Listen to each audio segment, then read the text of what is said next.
दोस्तों नमस्कार। आज मैं पुनः पलक हिंदी एकेडमी में आप सबका स्वागत करता हूं। और दोस्तों हमारी अभी व्यंजन संधि चल रही है और व्यंजन संधि के पिछले जो वीडियो हैं वो उन पिछले वीडियो में व्यंजन संधि के दोस्तों मैंने 5 नियम पूरे करा दिए हैं। तो इस बात को मैं अवगत कराना चाहता हूं कि जो पिछले वीडियो हैं और उनमें दोस्तों जो व्यंजन संधि के नियम हैं उनमें मैंने नियम नंबर 1, नंबर 2, नंबर 3 आदि नहीं दर्शाया है। तो दोस्तों आप लोग कॉपी में नोट करते समय उनको क्या करें कि क्रमबद्ध डाल लें। नियम नंबर 1, नियम नंबर 2 ऐसे करके 5 नियम मैंने पूरे करा दिए हैं। और आज दोस्तों जो व्यंजन संधि है उसका 6वां नियम लेकर मैं आप लोगों के सामने आया हूं। तो देखते हैं व्यंजन संधि का कौन सा नियम, 6वां नियम। संधि कौन सी है दोस्तों?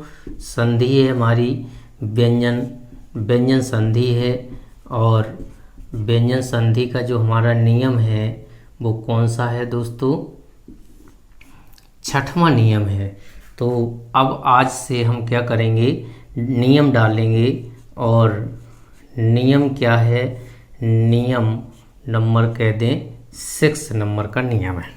तो जल्दी से क्या करें दोस्तों, डाल लें नियम नंबर 6।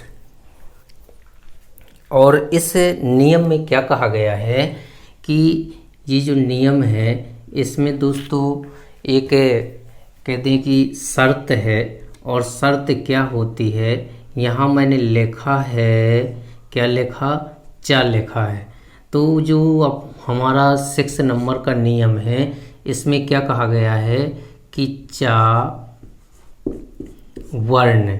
तो ये जो चा है, चा वर्ण का आगमन है दोस्तों। क्या है? आगमन है। आगमन होना।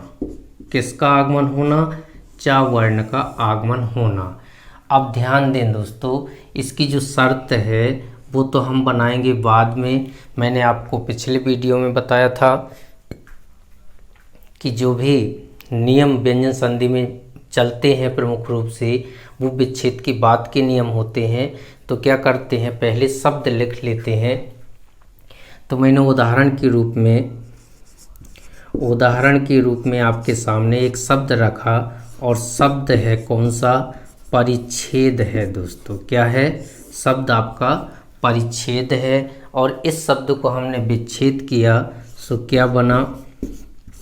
परि प्लस छेद बना। क्या बना? परि प्लस छेद बना। तो देखिए इसमें तो दोस्तों ये चा है, ये क्या है? जुड़ा हुआ है। और यहाँ पर देखिए चा का क्या हो गया? लोप हो गया है। तो अब हम क्या करेंगे, यहाँ पर नियम बनाएंगे। क्या बनाएंगे? नियम बनाएंगे। और वो नियम क्या है आपको अब यहाँ से समझ में आएगा कि चा वर्ण का जो आगमन होता है, देखिए विच्छेद में चा वर्ण नहीं दिखाई दे रहा है, परि प्लस छेद लिखा हुआ है, चा यहाँ पर नहीं है। लेकिन जब हमने मूल शब्द बनाया तो इसमें चा क्या हो गया दोस्तों? आ गया है। तो हमने यहाँ क्या कहा? आगमन। आगमन का मतलब आ जाना। क्या आ गया? ये चा वर्ण हमारा आ गया है। तो कैसे आया, इसकी शर्त क्या होती है, तो ये हम देख लेते हैं। तो यदि हमने नियम लिखा दोस्तों, आपको क्या करना है? नियम लिखना है। शर्त तो हमने क्या लिखा कि यदि छा वर्ण के पूर्व कोई स्वर, छा वर्ण के पूर्व कोई स्वर। अब आप देखें कि छा कहाँ पर है और स्वर यहाँ कोई भी कह रहा है, जी आपको ध्यान देना है। कोई भी स्वर मतलब छा हमारा ये हो गया। और यहाँ के लिए वह संकेत कर रहा है। तो यहाँ जो है, यहाँ पर क्या है, हमें इसमें तो ई दिखाई दे रही है लेकिन इसमें कहा गया है कि कोई स्वर। यहाँ पर कोई भी स्वर हो सकता है। तो वही बात यहाँ की गई है कि पूर्व मतलब पहले। किसके पहले? छा के पहले। तो छा वर्ण के पूर्व कोई स्वर आता है। क्या आता है? कोई स्वर आता है, कोई स्वर आता है तो क्या हो जाएगा, तो कह दें छा, ये जो छा है आता है तो छा के साथ, साथ अब यहाँ लिख देंगे क्या, पूर्व में, साथ और कहाँ, पूर्व में। सा जो कह दें छा है, छा के साथ या पूर्व में क्या जुड़ जाता है, चा का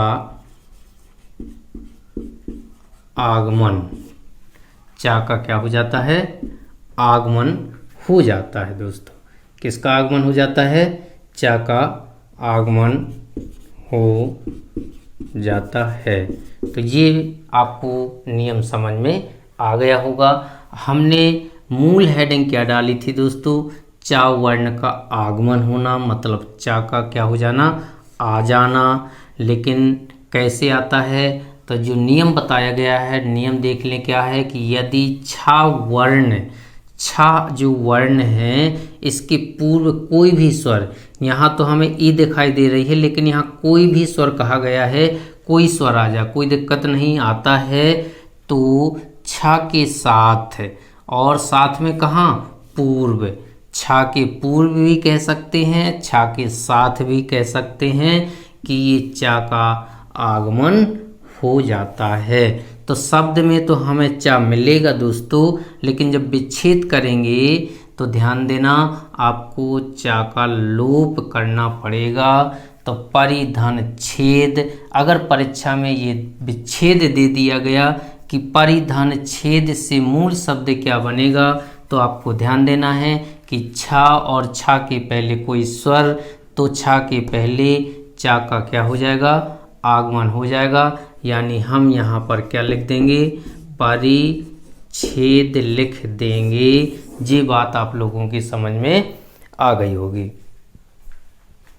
तो जल्दी से जल्दी दोस्तों क्या करें, इसको नोट कर लें और फिर चलते हैं हम व्यंजन संधि का जो अगला नियम है। अगला नियम क्या कहता है, तो जल्दी से जल्दी इसको क्या करें, नोट करें।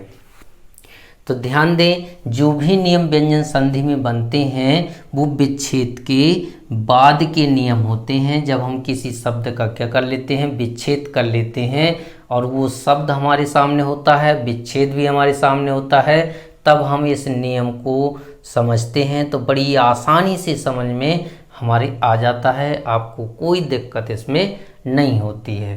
तो ये बात आप लोग ध्यान रखें। नियम नंबर कौन सा दोस्तों, 7वां, नियम नंबर 7वां। अब हम ध्यान दें, इसमें भी हम उदाहरण लिखेंगे आपके सामने। क्या लिखेंगे, उदाहरण लिखा हमने, इसमें भी हमने उदाहरण लिखा है। और उदाहरण क्या लिख दिया, बहुत एक छोटा सा आप लोगों से बन जाएगा।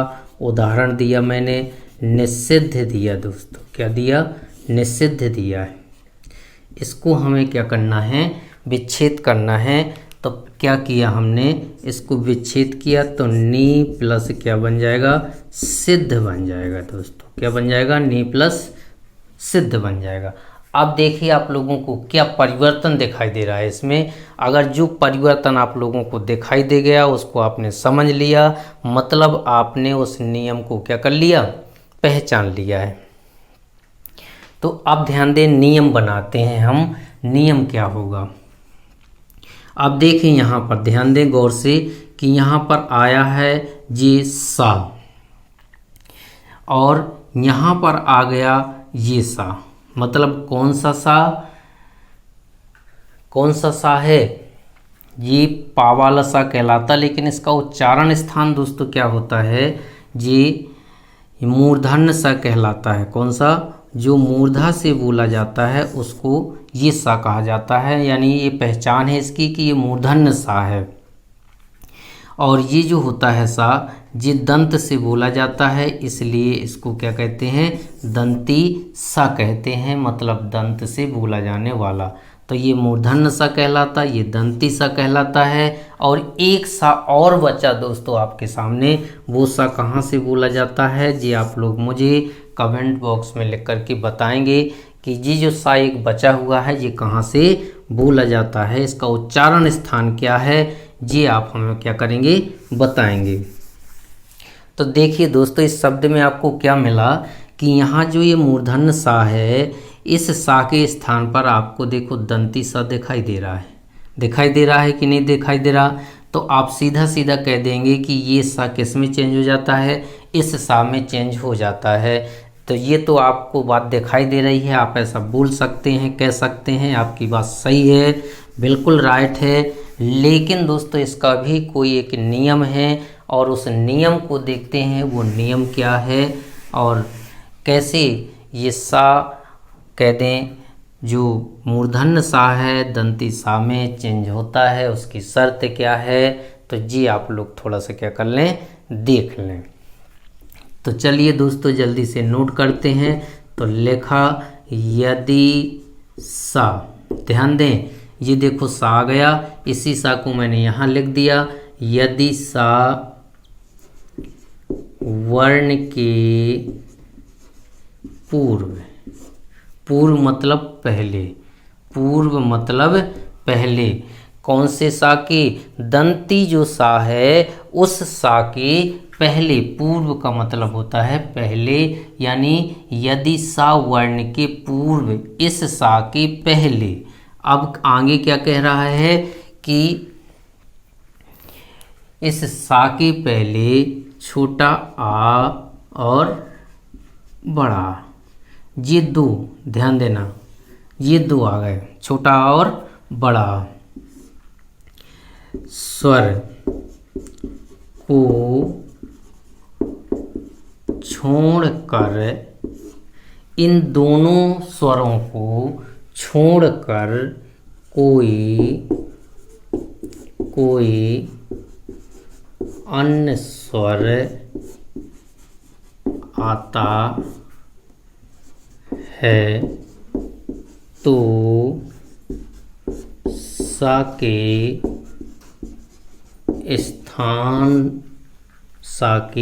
स्थान पर ये मूर्धन्य सा हो जाता है। क्या हो जाता है, मूर्धन्य सा हो जाता है दोस्तों।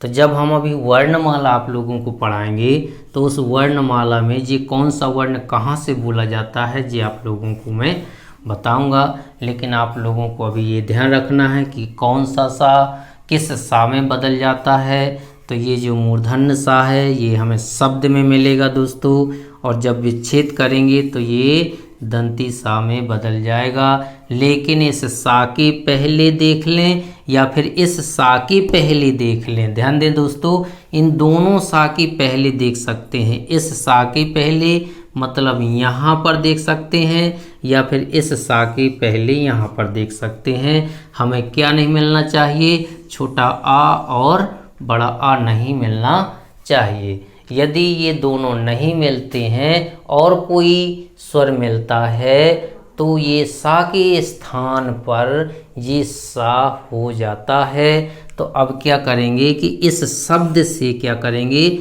ये विच्छेद जो है नी प्लस सिद्ध से क्या बनाएंगे, निषिद्ध बनाएंगे। तो ध्यान देना है इस सा को हम किस में बदलेंगे, इसमें बदलेंगे। तो वही चीज़ यहाँ लिखी है कि सा के स्थान पर क्या हो जाता है, ये सा हो जाता है, मतलब इस सा की जगह ये सा हो जाएगा। तो जल्दी से जल्दी इसको आप लोग क्या कर लें, नोट कर लें। इसके बाद में कुछ और शब्द लिखाऊंगा इसके। तो दूसरा जो शब्द है इसका अभी मैंने लिखाया अभिषेक, क्या लिखाया, अभिषेक लिखाया। अब आप लोगों को क्या करना है, इसका विच्छेद करना है और बताना है कि विच्छेद क्या होगा। इसके बाद मैंने विषम लिखाया, क्या लिखाया, विषम लिखाया। इसका भी आपको क्या करना है, विच्छेद करना है कि विषम का क्या होगा, अभिषेक का क्या होगा, जी मुझे लिख करके आप कमेंट बॉक्स में बताएंगे। तो इस 8वें नियम में क्या कहता है दोस्तों कि इसमें भी मैंने आपके लिए शब्द दिया। क्या दिया है? शब्द दिया मैंने, और या कह दें उदाहरण लिखा मैंने। उदाहरण आपके सामने है पृष्ठ। क्या है? उदाहरण आपके सामने मैंने क्या दिया? पृष्ठ दिया। इसके बाद दूसरा उदाहरण एक और देता हूँ, तुष्ट। क्या दिया? तुष्ट। ये दो दिए मैंने। अब ध्यान दें कि एक तो पृष्ठ है और दूसरा तुष्ट है। एक में ठा है और एक में टा है। जी आपको क्या करना है? ध्यान देना है। और इन दोनों की पहले क्या है? देखो सा है और सा है, मूर्धन्य सा है। जिस सा की अभी चर्चा हो रही थी वही सा आ गया आपका। कौन सा? मूर्धन्य सा आ गया।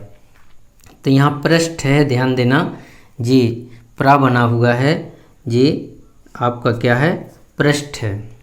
तो ये ठा हो गया, ठा के पहले ये सा, यहाँ पर टा है, टा के पहले ये सा हो गया। अब आपको क्या करना है? नियम बनाना है दोस्तों। तो क्या बनाएंगे नियम? ध्यान दें कि यदि सा के बाद क्या आता है? टा या फिर कह दें ठा आता है तो, आता है तो ये चीज़ तो हमें यहाँ मिल गई। देखिए शब्द में हमें क्या मिला? सा मिला। और सा के बाद क्या आ गया? एक में टा आया है और एक में ठा आया है। तो सा के बाद हमें टा मिला और सा के बाद हमें क्या मिल गया? ठा भी मिल गया। तो क्या होता है जी हमें और देखना है।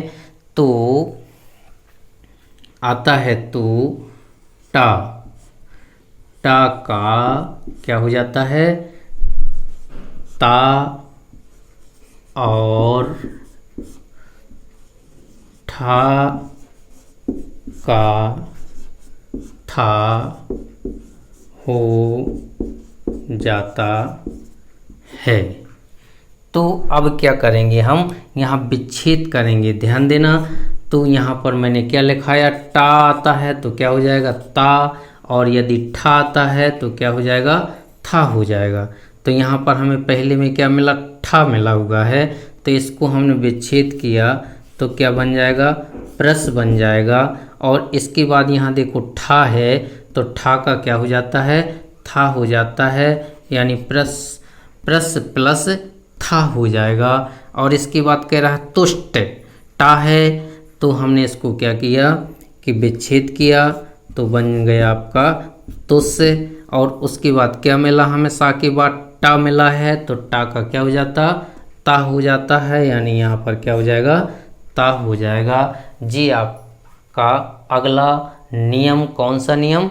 8वां नियम है। तो दोस्तों इस 9वें नियम को देखना मत भूलें, क्योंकि ये बिल्कुल कह दें नया नियम है, ये आपको पढ़ने को नहीं मिला होगा। मैंने आपके सामने क्या लिखा दोस्तों?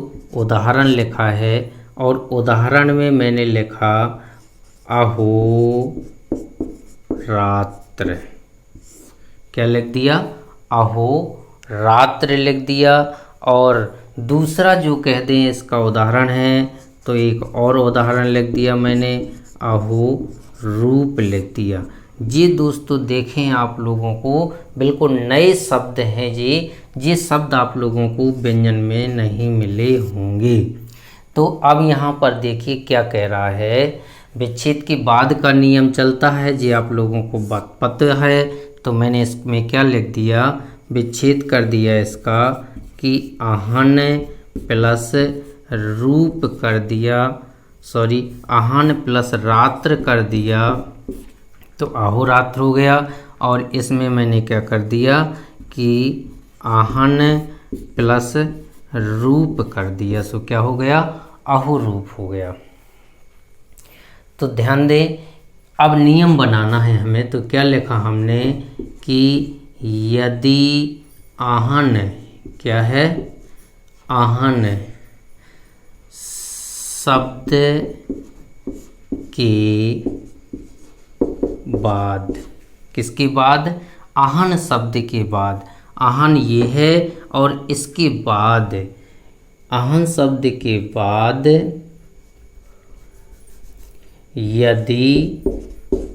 यदि रा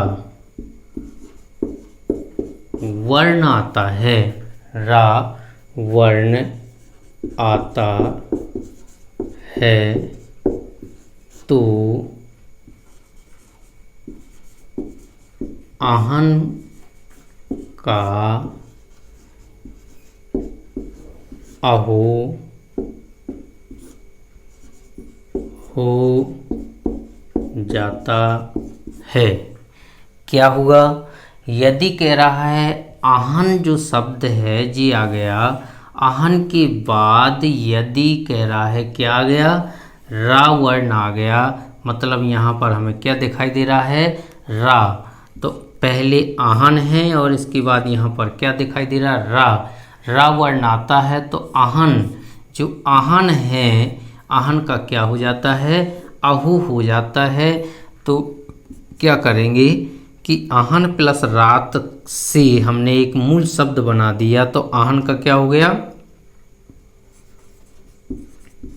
आहू हो गया। और रात्र लिखा हुआ है तो हमने क्या किया? रात्र लिख दिया। तो देखिए शब्द क्या दिया था? अहोरात्र। यहाँ पर क्या बन गया? अहोरात्र बन गया। इसी तरह से यहाँ पर हमने क्या लिखा है? आहन और रूप। तो आहन के बाद क्या मिला? रा मिला दोस्तों। तो आहन का क्या हो जाएगा? आहू हो जाएगा। मतलब यहाँ भी क्या हो जाएगा? आहू। और इसके बाद क्या जुड़ा हुआ है? रूप। तो लिख देंगे रूप। क्या हो जाएगा? आहू रूप हो गया। इस तरह से आप लोग क्या करें, जल्दी से जल्दी इनको नोट कर लें। ये दोस्तों बिल्कुल नया नियम है आप लोगों के लिए। और आज की वीडियो में इतना ही। तो दोस्तों व्यंजन संधि के मैंने आप लोगों को अभी तक 9 नियम कंप्लीट करवा दिए हैं। और ये 9 नियमों में से आपसे कौन सा नियम नहीं बनता आप मुझे बता सकते हैं, मैं दोबारा बता दूंगा। तो दोस्तों आप लोगों से एक निवेदन है कि यदि आप लोग मेरा वीडियो देखते हैं और उसमें से यदि आपको मेरे वीडियो अच्छे लगते हैं तो आप लोगों ने एक बार शेयर, लाइक और सब्सक्राइब ज़रूर कर दें और दोस्तों को भी कह दें, बता दें। और इसके बाद मैं इसी तरह के आप लोगों के सामने वीडियो लेकर आता रहूँगा। तो यही दोस्तों आप लोगों का उत्साह है मेरा बढ़ाने का तरीका। यदि आप लोग मेरे चैनल को सब्सक्राइब करेंगे तो मेरा उत्साह क्या होगा? बढ़ेगा।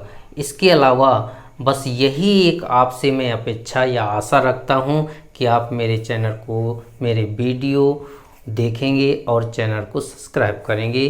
तो दोस्तों आज की वीडियो में इतना ही। आज व्यंजन संधि का कह दें समापन हुआ। कल विसर्ग संधि के साथ मिलेंगे। जय हिंद, जय भारत।